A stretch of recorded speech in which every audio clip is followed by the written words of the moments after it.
The only person a 4-star saluted that day wore a paint-stained hoodie. Wild, right?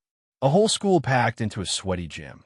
Marching band blaring, banners wobbling, teachers doing that tight smile they save for assemblies. And the moment that made everyone go quiet wasn't on the stage. It was by the side door, where a skinny, graying custodian named Ezra Cole was wrestling a squeaky mop bucket. No spotlight, no meek, just scuffed sneakers and the slow, careful steps of a man who'd rather be invisible. Here's the question that hooked me. How does a nobody stop an entire room with a single nod? Stick with me. This story starts small, lint rollers, duct tape, a stubborn gym floor, but wait until you hear how it ends. It's wilder than the beginning, and yeah, I know that's a bold promise. But trust me, the special guest was General Avery Sterling. 4 stars on his shoulder. Silver hair you could set a watch by. He was there to talk about leadership and patriotism. Big words, big stage, big deal. Everyone's eyes were glued to him. Everyone except the guy with the mop, who was timing his passes between cymbal crashes. Ezra's the kind of person you only notice when he's not there and the trash cans start to overflow. And yet, the thing that nobody knew, because Ezra didn't wear it, didn't boast it, didn't even hint at it, was that he carried a history the size of a mountain in the quiet way he held himself. The loose shoulder that never quite healed. A thin pale stripe across 2 knuckles, like chalk he couldn't wash off. Little tells. The kind of marks you get when your life once depended on what your hands knew. File that away. Because when the gym finally went silent, it wasn't the general's speech. It was the moment he stepped off the stage and started walking straight toward the paint-stained hoodie. Let me set the scene the way Ezra would. Plain, honest, no ornaments. He's been at North Harbor High for years. First in, last out. Coffee thermos dented. Name stitched on a patch he didn't ask for. If you've ever stayed late after practice, you've seen the routine. Ezra popping door stops with the toe of his shoe, checking the squeaky waxer like a pilot doing pre-flight, leaving the place a little better than he found it. Kids bumped shoulders with him and didn't say sorry. Teachers waved a distracted thanks without looking up. The office labeled him facilities number 4 on the staff chart. Not Ezra. Not Mr. Cole. Just a number with keys. He kept a shoebox in his sink cabinet.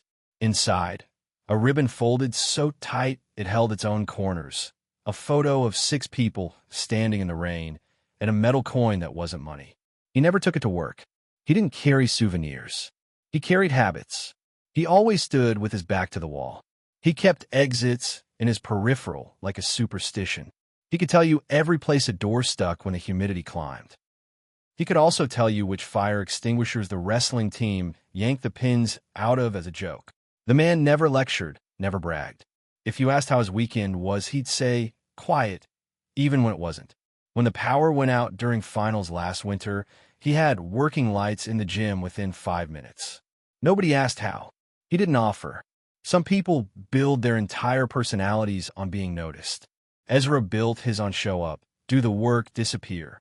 And still, this is important, he watched. Not nosy, not creepy, just present. He saw the kid hiding in the stairwell to cry after a blow-up with Dad. He saw Ms. Patel haul 3 boxes at once because her pride wouldn't let her ask for help. He saw a lot, said a little, and tucked away like spare screws in a jam jar. Assembly day smelled like floor polish and panic. The band warmed up by playing the wrong parts louder. The principal practiced his laugh between index cards. The cheer squad tried not to trip on banners. You know the vibe. Controlled chaos run by coffee and tape. Ezra rolled his bucket along the bleachers, hunting the syrupy patch somebody had baptized with grape soda. That's when he noticed a boy, Nate, shoving his friend and grinning while he let a candy wrapper flutter down. Ezra stopped, bent, and palmed the wrapper without a lecture. He just looked Nate in the eye and said, soft as a secret, you missed. No heat. No scum. Just a cue to be better. Nate flushed, grabbed the wrapper back, and tossed it outright. Tiny moment. Blink, and you miss it. Up on stage, General Sterling did the usual opening. Gratitude, alma mater shout-out, self-deprecating joke about running slower these days. The gym settled. Phones drifted down. He started telling a story about leadership you can't see. He said it lives in rooms at 3 a.m. when someone's fixing the problem before the rest of us even know there's one. Interesting line, sure, but then he stopped, mid-sentence, eyes narrowing like he'd just recognized a face in a crowd. He stared past the cheer banners, past the drum line, over the VIP guest seats. His gaze snagged on the side door. On Ezra. Ezra, oblivious, was tying off a broken rope barrier with a knot you and I would describe as a knot. To a certain kind of person, it wasn't just a knot. It was a tack-lashing, fast and secure, the kind you learn when you don't have time and failure means someone bleeds. General Sterling's hand twitched at his side, like a reflex waking up. He murmured something to the principal. The mic picked it up, that knot. Wait, what? Yup. You felt that little hair on the neck lift, too. Something old just walked into the room, and only the general seemed to see it. He stepped down from a stage. The crowd didn't know whether to clap or gasp. Me? I'm thinking, okay, what in the world is about to happen, and why does it feel like we've stumbled into the middle of someone else's story? If you've ever heard 1,000 people try to whisper at once, you know the sound, like leaves in a storm. That's what the gym became as General Sterling, Mr. Headlines, Mr. Convocation, walked off script and off stage. Every click of his shoes on the wood cut through the noise. Kids lifted their phones. Teachers leaned forward. The principal did the math on potential lawsuits in real time. Ezra didn't look up until the general was 10 feet away. Even then, he didn't panic. He straightened, wiped his palms on his hoodie, and moved his bucket out of the traffic lane like it was the most important thing in the world. That's Ezra for you. Tidy the path before anything else. Sir, the principal tried, half laugh, half plea. General Sterling held up one finger. Not now. He kept walking. 8 feet. 5. 2. He stopped. Breath distance. No podium. No teleprompter. Just two men, eye level like everyone else had disappeared. You know that feeling when a cliffhanger slams right before the cut? That. The band director's baton hung in the air like it had lost its GPS. Every kid in the front row leaned so hard you could have tipped them with a feather. And then, boom, the general's right hand rose in a crisp, flawless arc, fingers to brow. Frozen. A salute. The gym didn't breathe. I'm not exaggerating. You could hear a sneaker squeak 6 rose up and a water bottle crackle in the back corner. 2 beats. 3. And then General Sterling spoke, voice low, but carrying like it had practiced this sentence for years. Master Sergeant Ezra Cole. Oh. So the hoodie wasn't the headline after all. The salute held. Ezra's eyes flickered with something private and heavy, like a door cracking to a room he kept locked. He didn't snap to attention. He didn't play along. He just nodded once. Respect accepted. Truth acknowledged. General Sterling lowered his hand and said, "We met once. Long time ago. Rain like knives. I've never forgotten." The principal's mouth opened and closed like a goldfish taking attendance. A teacher near the scorer's table whispered, "Ezra, Master Sergeant," like the words didn't want to sit next to each other. Someone near Nate muttered, "He's just the janitor." That's when Sterling's voice shifted from ceremonial to surgical. He turned, looked at the bleachers, and said it so the rafters would remember. He's not background. He's backbone. First quotable. Stick that on a wall. He stepped aside, making room for Ezra, who did not step forward. Instead, Ezra angled the mop bucket closer to the wall, cleared his throat, and said, "Sir, you're blocking the exit." Deadpan. A whisper of a grin ghosted under Sterling's discipline, like he'd just heard a familiar joke from an old friend. The principal finally found his voice. "Mr. C. Master Sir. Ezra, why didn't you tell us?" Ezra's reply was barely louder than tap water. "Didn't come here to be told about. If you're waiting for the grand speech, the fireworks, the violins, sorry. That's not this man. He doesn't scale his words to the size of the room. He scales them to need." And right then, what the room needed was to understand the shape of the person they thought they knew. General Sterling touched 2 fingers to the coin on his keyring. Not money. A challenge coin. He pressed it into Ezra's palm without ceremony.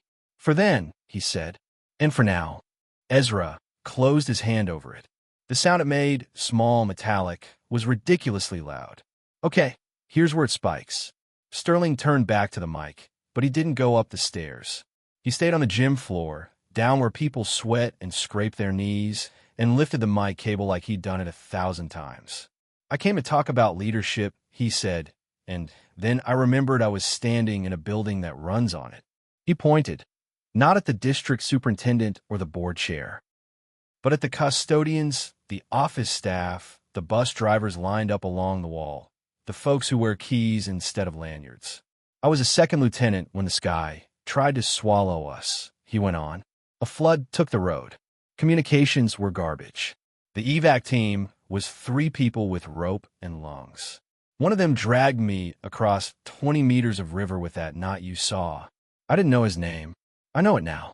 And I am here because he didn't wait to be thanked before he moved. You felt the gym rearrange itself. Like the map flipped and north was suddenly different. People started seeing things that had been there the whole time.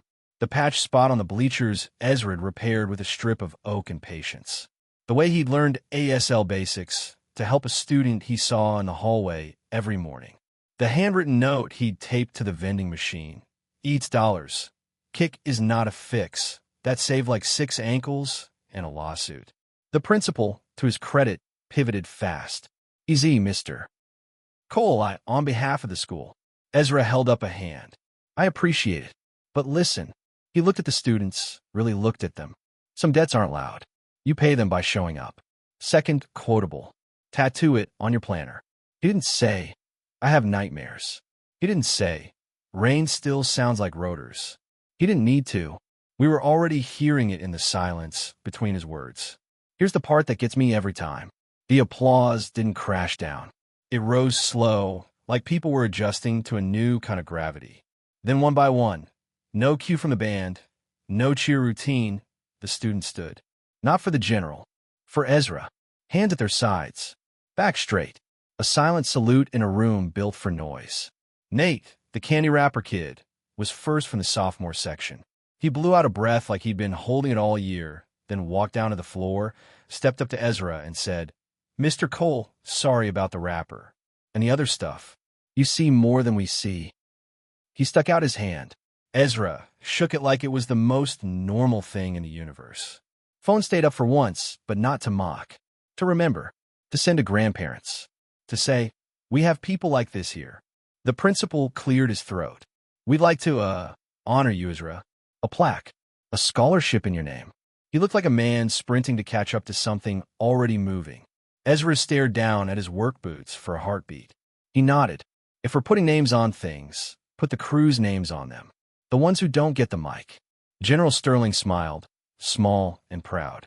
He was invisible, he said, until respect made him impossible to ignore. Third, quotable. Call it the thesis statement. The band, finally getting a cue they understood, tipped into a low, steady drum roll.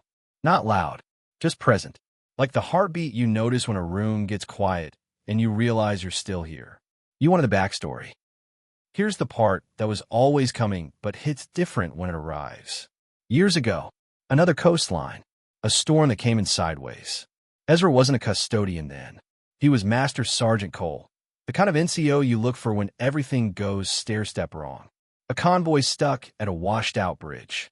Radio nets screaming and cutting. A young officer, Sterling, trying to be everywhere at once. Ezra clocked the shape of the problem in 7 seconds. Rising water, bad footing, 0 time. The evac line snapped. The lieutenant went in. Ezra didn't hesitate. He went down that bank like it was a ladder with missing rungs, tied the tack lashing you saw today, locked it to a stump that didn't want the job, and stepped into a river that tried to rearrange his bones. There's a detail that matters. Ezra didn't call out. He didn't ask for permission to save a life. He moved like the decision had been made long before the problem showed up, back when he decided the kind of person he was going to be. 1 breath. 2. He got a hand on Sterling's shoulder strap, felt the give that means a buckle's about to quit. Ezra grabbed the buckle itself, jammed it flat with his thumb, and hauled. He came up coughing brown water and mud, but upright. Sterling, shaking, spat river and said something Ezra never forgot. You didn't yank. You lifted. That line stuck because it wasn't about physics. It was about care. Anyone can yank. Lifting is different. Years later, the general saw a knot in a school gym and recognized the man who ties rope like he handles people. Carefully, efficiently, without drama. And yeah, Ezra kept the coin. Not because he needed proof. Because it's good to have a small, heavy thing in your pocket on days when you feel like a ghost. The plaque went up a week later by the front office. Yes, with the crew's names first. The scholarship got real legs when alumni started sharing the video. For students who show up early and leave late, the inscription reads, "Who fix what's broken without being asked?" Watch how many kids start arriving at sunrise after that. Turns out recognition is contagious. Small changes began to echo. Teachers learned the names of every custodian. Announcements started including facilities crew alongside "Thank you" to our volunteers. The vending machine finally got replaced, RIP, ankle saver sign. The morning after the assembly, someone had added a sticky note under Ezra's toolbox label. "Mr. C, you're seen." Nate became that student who polices the floor like it's sacred ground. Call it penance or call it growth, either works. He started hanging around Ezra after last bell, asking about knots and why they matter. Ezra taught him 3, double fisherman's, bowline, and yes, the tack lashing. Then he taught him something harder. Don't tie things to look strong, Ezra said. Tie them to be strong. There's a difference. Callback time. Remember the first line? Paint-stained hoodie? Ezra swapped it for a school jacket only after 6 kids pooled lunch money and bought it. He still kept the hoodie in his locker. The stain wouldn't come out. That felt right. Some marks aren't flaws. They're chapters. General Sterling sent a letter. Not a press release. A note. It ended like this. "You fixed a bridge once. You fixed a building last week. Same skill. Different river. Tell me that doesn't hit." And because every good story needs a not quite finished edge, the principal asked Ezra to speak at graduation. He said no. Of course he did. But then he added, "I'll open the doors early." That counts too. And weirdly, it did. So what do we do with a story like this? Here's my take, friend to friend. Most of the world runs on people who don't take the stage. If you're lucky, you notice them before a general spells it out. If you're brave, you learn their names. If you're wise, you change because of them. Let's wrap with the big 3 lines worth carrying around. He's not background. He's backbone. Some debts aren't loud. You pay them by showing up. He was invisible until respect made him impossible to ignore. And because I promised a surprise at the end, here it is. A week after the plaque went up, the fire alarm glitched between classes. Pure chaos bait. Doors jammed. Kids confused. Ezra? He was already there with a screwdriver and a calm voice. Single file. Eyes up. Breathe. Remember what the general said about fixing bridges and buildings? Yeah. Different river. Same hands. If this story made you look around your own hallway differently, hit like so more people hear it. Drop a comment with the name of a quiet hero at your school or workplace. And if you want more true-ish stories about ordinary folks doing extraordinary things, subscribe. We tell them like we're talking to a friend, because we are. Oh, and a knot. Nate can tie it now. Fussed. Clean. The kind you use when it matters. That's the callback. That's the point.